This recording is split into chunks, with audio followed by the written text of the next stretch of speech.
I'm a nurse by profession and I've been doing nursing for the last 30 years.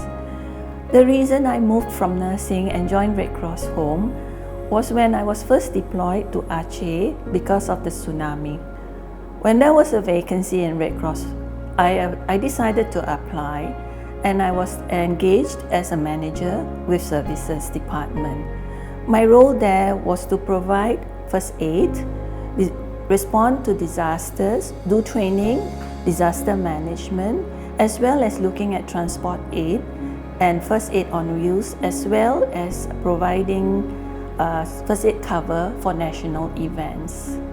Part of my responsibility was also to help manage the Red Cross Home for the Disabled.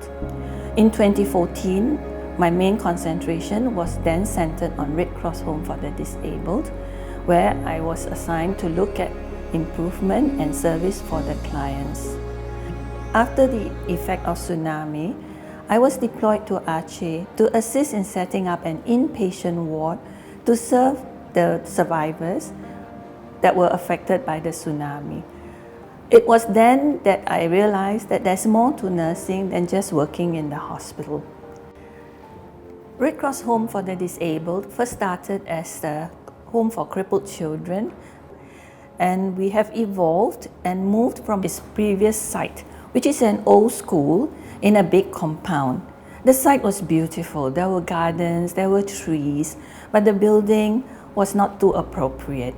So we decided that a new place would be most appropriate. This move was much needed to get better facilities, as well to be able to cope with the increase in demand. So the capacity increased from 80 plus to 130. It also allows us to implement certain things because of the new infrastructure. It's a building that is a little bit clinical, but we try to make it as homely as possible. So we do have gardens at level 5 and level 8. It's a little bit urbanized, but it still has greenery. Our residents are able to move to the garden, and they have got garden therapy where they can play with the plants and the soil. The move was quite memorable because it took us just half a day to move all the residents from the old site to the new site. Having achieved this with the help of many partners and volunteers, it was very touching because we can't do it ourselves. Everything is a partnership. We have advanced by installing a hoist, which would help productivity, relieve strain on the caregivers, as well as provide safety for the residents when they are moved. The hoist can help lift a client or a resident with only the assistance of 1 or 2 staff, when normally carrying a client would involve at least 4 staff. So that is really productivity of almost 50%. As well as the movement with the hoist, clients feel safe and secure because they are straddled and then they are moved to whichever location is required. The function of the hoist is multi. It's not just for carrying and lifting. It could be also used to weigh the clients, and it is done at the bedside, then rather than having to move them to another location and to weigh the wheelchair, weigh the clients, and do a little bit of mathematics. Every month we weigh the clients, and we have 100 clients. So you imagine the amount of work that is involved. So there's saving of time as well as safety, because the clients are done just over the bed, so minimal movement. Besides the hoist, we have implemented quite a number of other work processes. We have purchased equipment that would help monitor clients, like the saturation, the SpO2, the blood pressure monitor, and even the simple thermometer, which was in the old a mercury thermometer. Now we use a tympanic thermometer as well as a forehead thermoscan, which can take temperature in a short period of time, and it is less intrusive to the clients.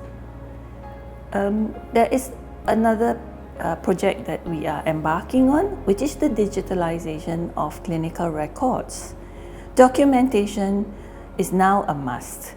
That is to ensure that work is done, as well as to keep records on the progress of the clients. So to save documentation and also being environmentally friendly, less paper, we decided to digitalize our clinical records. The main purpose was done by one and used by many. The entry is done by one, but the records are shared with many, and it can be expanded, and it can be we can have access to it wherever we are. So this project started with a small little pilot, which we did monitor and we did a survey, and it has proven to save time, and there was a productivity savings of at least 40 to 80%.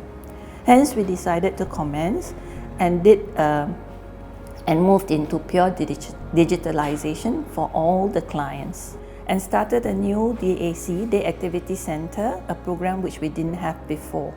This Day Activity Center would allow family members to continue with their life, work and do whatever they need to do while their loved ones are being taken care of. The home has reached its maximum capacity, and because of that, we needed to think of a new way of how to provide services. With that in mind, and with MSF's partnership, we moved the Day Activity Center from the home to an external site, thus releasing more space to build capacity. The home is one that serves the most severely disabled in Singapore with multiple physical as well as intellectual disabilities.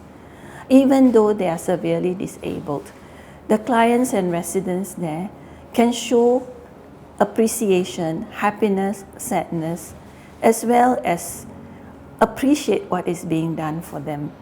It may not be verbal, but there are many cues which we can see, and this is what touched me. I have known the clients for many years because they joined us when they were kids, and they have been with us for 7 to 10 years. And we more or less can guess what they want, sometimes by the signs that they show. I mean, they don't have to laugh, but they can just smile, and that's enough to touch us. I would continue doing what I can to make sure that they are served to the best of our abilities. Red Cross Home does wonders, and I wish to be able to do so for the clients, for the sake of the clients. And our staff serve with whole heart.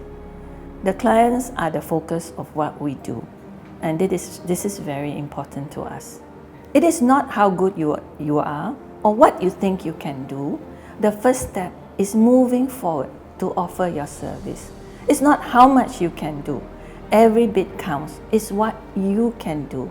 So I would encourage everyone, please walk with us on this humanitarian mission. Even if it's just to wash plates, to help us clean the Day Activity Center, or just to staple forms or to shred papers. This is very much needed. Every bit counts. Every volunteer work is important. It's not the big stuff, it's the small stuff done with a whole heart. That's my message for this moment. Thank you.